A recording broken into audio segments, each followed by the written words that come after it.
केवल शरीर को ही नहीं लगता है, रोग मन को भी लगता है, और मन का रोग ज्यादा खतरनाक होता है।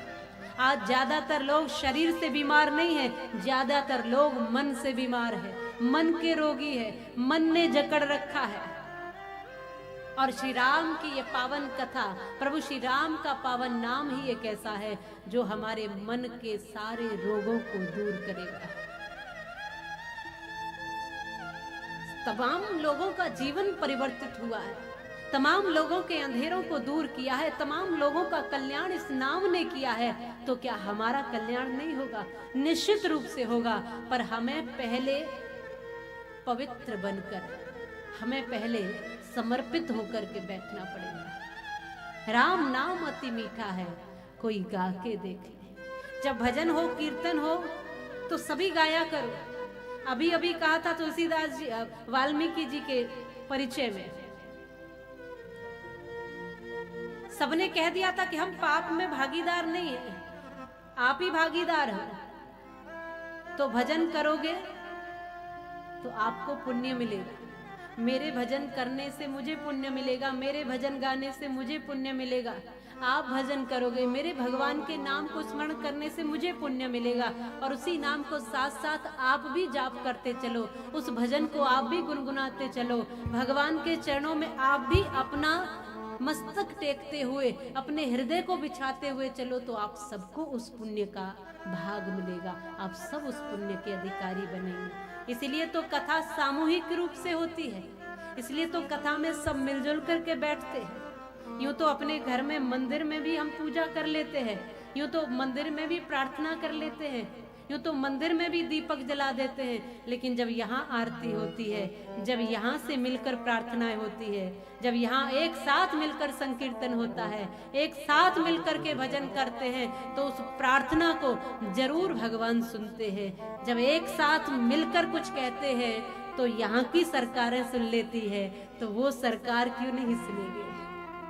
एक साथ मिलकर भजन करते हैं तो हमारे रघुनाथ भी हमारी पुकार श्रवण करते हैं, वो भी सुनते हैं। ये मधुरमयी कथा है माताओं, ये भावमयी कथा है, जो भाव से प्रकट हुई, जो वेदना से प्रकट हुई। वाल्मीकि जी ने अपने जीवन को जब परिवर्तित किया, प्रभु के नाम से जब प्रकाशमय हो गए, एक दिन जब उनको ऋषि संत की उपाधि मिली, एक दिन जब स्नान आदि के लिए तमसा नदी के तट पर गए, तो स्नान से पूर्व उन्होंने देखा कि एक कौंच पंक्षी का जोड़ा आनंद से एक साथ बड़ा सुशोभित हो रहा है। ये प्रभु श्री राम जी की कथा का प्राकट्य कहां से हुआ, ये प्रकट कहां से हुई माता, उसका मूल क्या है? तुलसीदास जी ने तो लगभग 500-600 वर्ष पूर्व इसकी रचना रामचरितमानस के अनुसार की, लेकिन रामायण वाल्मीकि जी ने वर्षों पहले, उसी समय जब भगवान श्री राम यहाँ राजा थे, उसी समय जब भगवान श्री राम यहाँ प्रत्यक्ष रूप में थे, उस समय उन्होंने रचना की। और रचना कैसे हुई इस रामायण की? श्लोकों में, संस्कृत के श्लोकों में, पदों के माध्यम से ये रचना प्रारंभ कैसे हुई, वो मूल क्या है, वो आधार क्या है? तो तमसा नदी के तट पर जब वाल्मीकि जी स्नान आदि ध्यान के लिए जा रहे थे, कौंच पंक्षी का जोड़ा बहुत सुंदर लग रहा है, बड़े ध्यान से ऋषि उसको देख रहे हैं, बड़े ध्यान से मग्न होकर, प्रसन्न होकर, एक साथ जोड़ा बड़ा सुशोभित हो रहा है, बड़ा सुंदर लग रहा है। और देख ही रहे थे कि इतनी देर में एक बहेलिये ने, एक शिकारी ने आकर के उस नर पक्षी में तीर मार दिया। मादा पक्षी जब देखती है कि नर पक्षी में तीर मार दिया और उसके प्राण चले गए, तो वो जो मादा पक्षी है वो भी तड़प तड़प। ने क्या बिगाड़ा था इस पक्षी ने, इस निर्दोष ने, इस निष्पाप ने? इसने क्या बिगाड़ा था किसी का? क्या इनको जीने का अधिकार नहीं है? मन भर गया। आज साधु बेचैन हो गए, साधु संत दूसरों की पीड़ा से विचलित होते हैं। आज इन पक्षियों की पीड़ा को देखा, उनके मुख से अनायास ही कुछ शब्द निकल गए उस शिकारी के लिए, क्रोध में आकर। आज क्रोध आ गया, निरपराध पक्षियों को मारा है, इन्होंने क्या बिगाड़ा था? शिकारी तेरा बहेलिया, इतने प्रेम से ये पक्षी आपस में एक दूसरे के साथ, क्या तुम्हें बुरे लग रहे थे? और क्रोध में और वेदना में, ये दोनों, थोड़ा क्रोध भी था और थोड़ी सी वेदना भी थी इन पक्षियों के लिए। और कुछ शब्द निकले, मां निषाद प्रतिष्ठाम त्वमगय शाश्वती समाह यत कौंच मिथुना देक मवदी काम मोहित।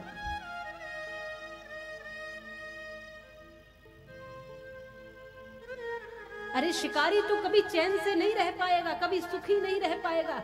ऐसे पक्षी के जोड़े को तूने निरपराध को मारा है, तू कभी सुखी नहीं रहेगा, शांत नहीं रहेगा। और वहां से दुखी होकर के आ गए।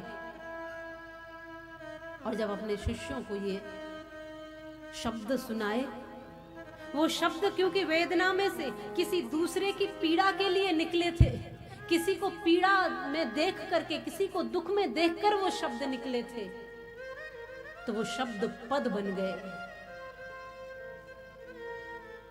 और जब उनको बार बार दोहराया, शिष्यों ने कहा, गुरुदेव ये तो पद है, इसको तो गाया जा सकता है। उस पद की रचना हुई। और जब ये एक पद, जब इसकी रचना हुई, तो इसी तरह के पदों में ब्रह्मदेव की आज्ञा से और नारद जी के कथा श्रवण कराने के बाद, राम जी का पूरा चरित्र श्रवण कराने के बाद, वाल्मीकि जी ने रामायण का लेखन प्रारंभ कर दिया। और राम जी के जीवन पर, राम जी के चरित्र पर पूरी कथा लिख गई इसी पदों में, ऐसे ही पदों में। जब हम दूसरे के लिए चिंतन करते हैं तो भीतर से कुछ न कुछ अच्छा ही निकलता है। यहां वेदना थी वाल्मीकि जी के मन में, क्या पक्षियों को जीने का अधिकार नहीं है? क्या हम मनुष्य हैं तो इसका दुरुपयोग करेंगे, इस शरीर का, इस शक्ति का, इस सामर्थ्य का? हम मनुष्य हैं, हमारे पास बुद्धि है, हमारे पास विवेक है, हमारे पास सब कुछ कार्य करने की शक्ति है, तो उसको विपरीत दिशा में क्यों लगाते हो? उसको अच्छे कार्यों में क्यों नहीं लगाते? किसी को जीवन दान देने में अपनी शक्ति को लगाओ, किसी को मारने में अपनी ऊर्जा क्यों बर्बाद करते हो, अपनी शक्ति क्यों बर्बाद करते हो?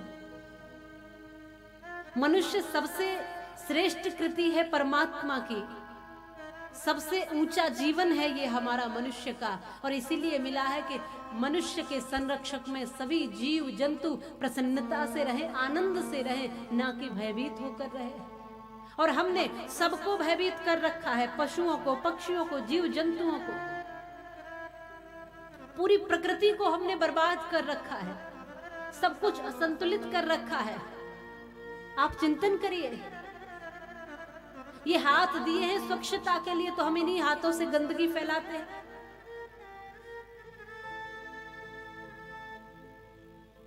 ये वाणी दी है राम नाम के लिए, इसी वाणी से तमाम चुगली करते हैं, आलोचनाएं करते हैं, निंदाएं करते हैं। ये दृष्टि दी है कुछ अच्छा देखने के लिए, इस दृष्टि से क्यों बुरा देखते हो? ये कान दिए हैं कुछ अच्छा श्रवण करने के लिए, कथा सुनने के लिए, कुछ भजन सुनने के लिए, कुछ अच्छा श्रवण करने के लिए, पर ये कान तो दूसरों की चुगली हो रही हो तो वहां आनंद लेते हैं।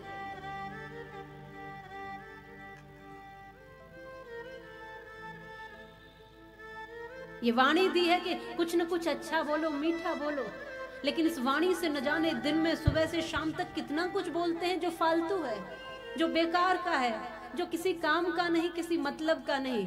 और याद रखना, एक बार जो वस्तु आपको मिली है, अगर इसका सदुपयोग ना हुआ तो दोबारा परमात्मा देने वाला नहीं।